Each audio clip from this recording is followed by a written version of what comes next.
AfroTales Podcast is a part of the Connected Podcast Network.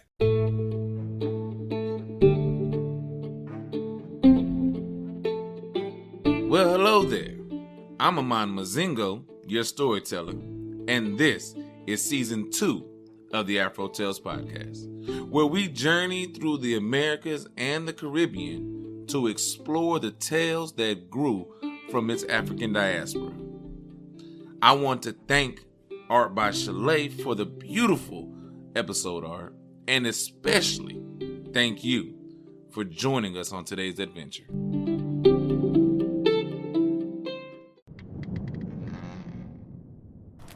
Chef. Yes, Cleo. Don't you love how we get to share our stories and recipes? Yes, I enjoy it greatly. Do you know what makes it possible for everyone to hear us? Yes, Cleo. Our voices, obviously. True, but it's also Anchor, a hosting platform that distributes the podcast to places like Spotify, Apple Podcasts, and others. Oh, yes. And isn't everything needed to make a podcast in one place? That's correct. And the best thing of all, Chef, it's free. Free, you say? Free. And all I had to do is download the Anchor app or go to anchor.fm to get started. So, you just had to download the Anchor app or go to anchor.fm to get started. Yep. Download the Anchor app or go to anchor.fm and do what we're doing now. Fantastic, Cleo. Simply fantastic. I know, Chef. I know.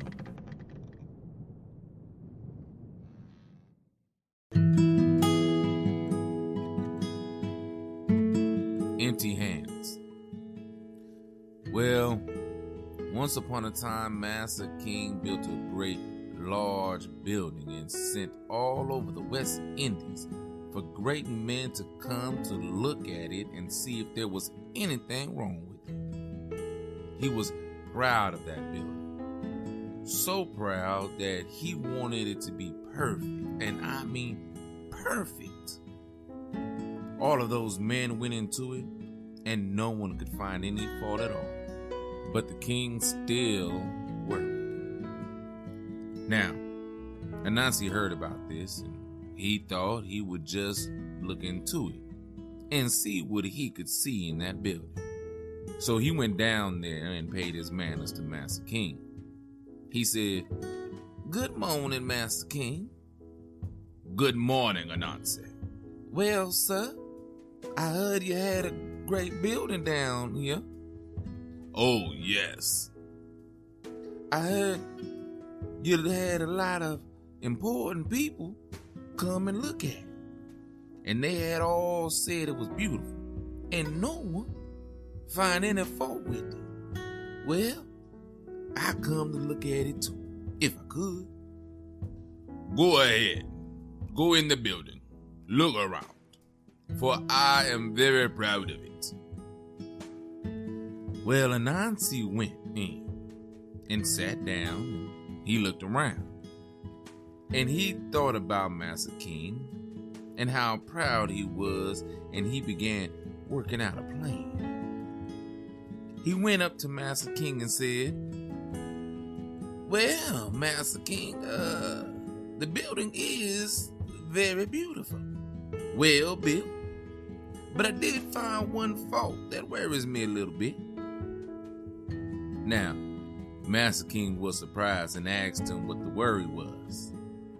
He said, "Well, Master King, the only thing missing in this entire building is 2 empty hands." "Well, how can I get them?" "Well, Master King, I knows a gentleman at Sion Hill who always has empty hands for sale, so I could probably get them for you." "Well, what do you think he would charge me?" "You see, they're going to cost you 16 cents. If you give it to me, I'm already on the way to get them and bringing them back to you. So Master King gave Anansi 16 cents. And Anansi took the money and went to the shop at Scion Hill, where he bought a quarter pint of strong rum for 8 cents and a loaf of bread and some fried fish for the other 8 cents. Then he took a little of the rum and he rubbed down his skin all over. And he went where he knew Compay Lion always passed. And he laid down on the road and played drum. Compay Lion came down the road toward him, carrying a great load of wood on his head. When he saw Anansi lying there, he threw down the wood, stooped down, and said to Anansi, "Compay, what are you doing here?" "Oh, Compay, I was drinking all night. And I tried to get home, and Compay, I just couldn't make it. If you think I'm lying, Compay, I tell you, look in my pocket, and you'll see the bottle right there." Compay Lion took out the pint, and he held it up to his mouth, and he tried and tried, but he couldn't get even one drop out of it. This made Compay Lion angry, because he loves rum. You know how much he loves rum.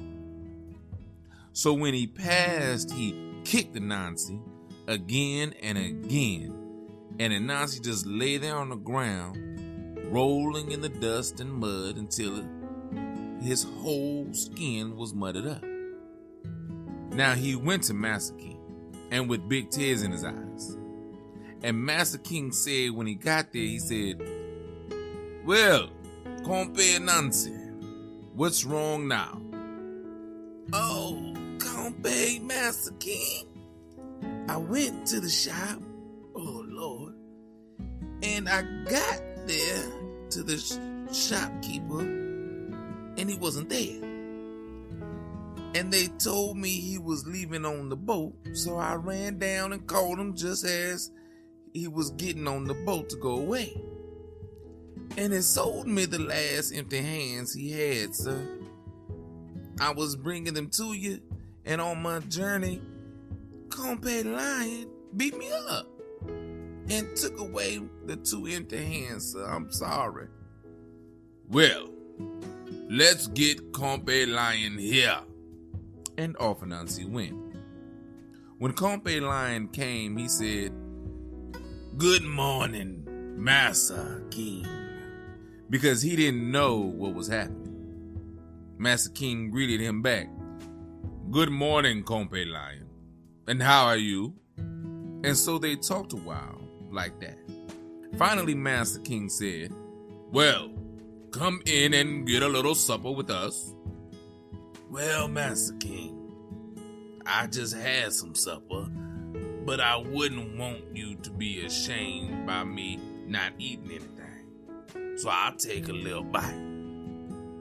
When he finished, Master King called in Compay Anansi and said, "Compay Lion, do you know this man?"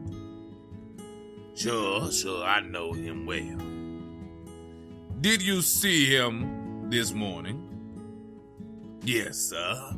When I was going home from the forest with the load of wood, I met him on the road." "Well, did he have anything with him?" "No." Compay Anansi got up and said, "Compay Lion, I had nothing with me." "Compay Lion, I sent this man to buy something for me, and he told me you took it from him." "Oh, Compay, I did not take anything from this man. When I was coming, I met this man with nothing but 2 empty hands." "Well, that's just what I sent him to buy. Hand me my gun." Compay Lion ran away when he heard that and went to the forest. And he lives in the forest from that day until today. The end. So that story didn't quite go the way I thought it would. I think I read a lot of these and I go back and read them for you guys. So my memory on them from when I read it the first or second time is kind of foggy. But for some reason, I didn't expect that to happen like that. Anansi doing that to Kompe Lion, which Kompe is just another way to say brother. Instead of saying brother lion, they say Kompe Lion. But I do like the story. I don't like how they did Lion. It just really used him as a plot device for this story, obviously. But hey, how many people have been used as plot devices for a friend's story, you know? One thing we got to know is that in St. Vincent and the Grenadines, well, St. Vincent, to be exact, architecture is huge, okay? It is a huge thing. Apparently in the Caribbean, if you want builders, if you want carpenters, if you want somebody to build a house for you, you go to St. Vincent. That's what my research has shown. They build houses that can withstand storms, categories that houses should not be able to withstand. Their houses are just fine, and their houses are beautiful. If you have never seen a St. Vincent home, go online, research it, YouTube it, whatever. Get on, just check out some of the homes. They're magnificent. Okay, simply magnificent, I must say.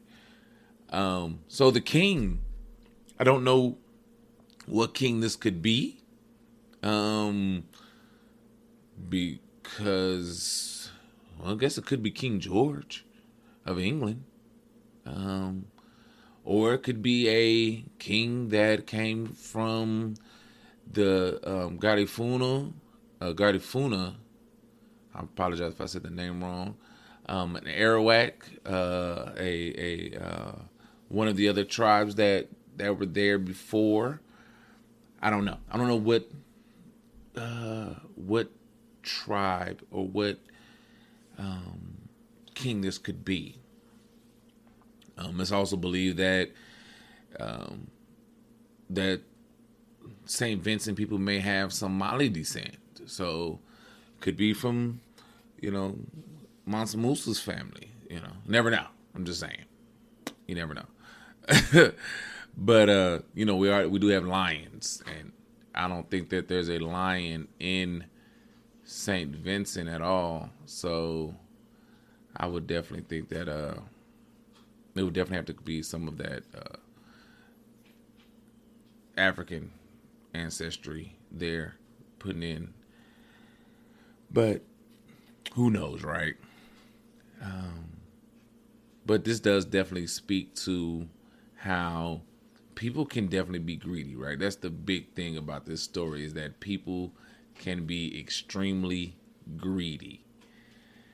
The king has everything, this magnificent home, and he just wants it to be perfect. He wants everything in there that can be in there. And Anansi sees a way to basically make a fool of him, where he tells him, you're only missing 2 empty hands. And for a person with common sense, I know when you were listening to the story, it's like, bruh, just look at your hands. Do they have anything in them at the point? Nope. Okay, they're empty. But he's just so self-centered and so greedy that he needs somebody to get him empty hands. He needs empty hands. Like, he was literally in need of nothing. And Anansi gave him nothing, and he was happy with it. It was crazy. Like, I can go so far into this. It's amazing how this story just made a person greedy for nothing, and he got nothing and was mad. It's crazy. Just listen to the story again if you don't understand what I'm saying. but the story is awesome for that fact. And I love it. And I thank you for coming on this journey with me for another great story. And I'm glad to be in St. Vincent. We will be here for a little while. And there's more stories that are awesome from this beautiful place. All right. Well, as I say, always have a blessed day.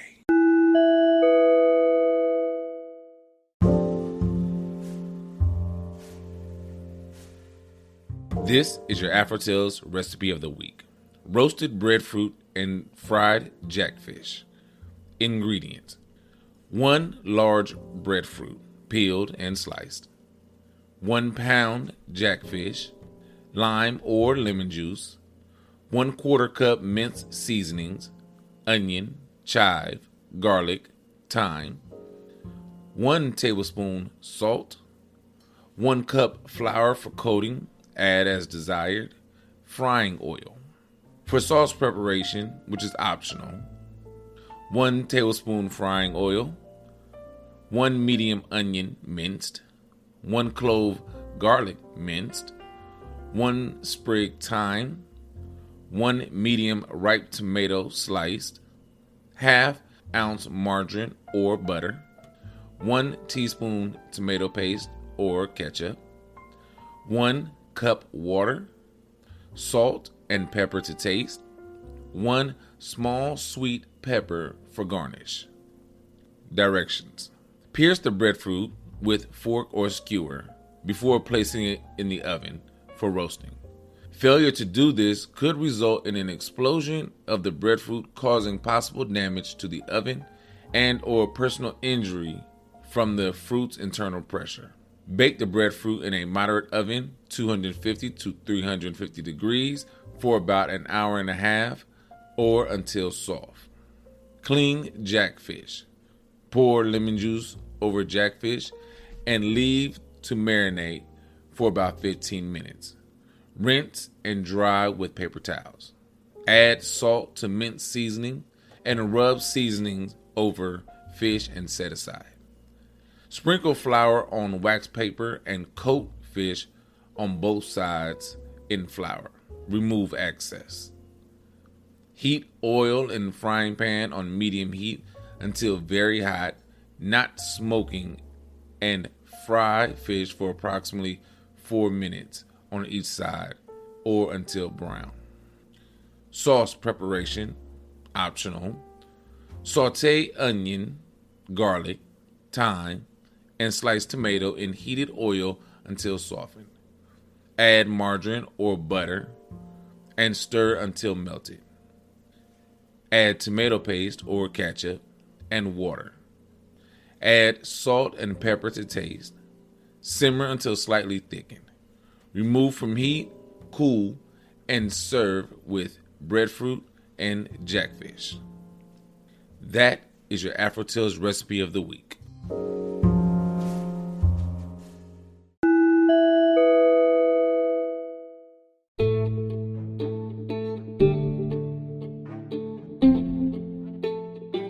Thank you again for your time. Thank you for supporting and sharing this podcast with your family and friends. You can always find AfroTales Podcast on Anchor, Spotify, or wherever you listen to podcasts. If you want to leave me a message or a tweet, I can be found on Twitter at AfroTalesCast, on Instagram and Facebook at AfroTalesPodcast, and now on Coffee at coffee.com/AfroTales Podcast, where you can financially support me for the price of 1 small cup of coffee. However you support, I thank you and I appreciate it always. So until next time, have a great day.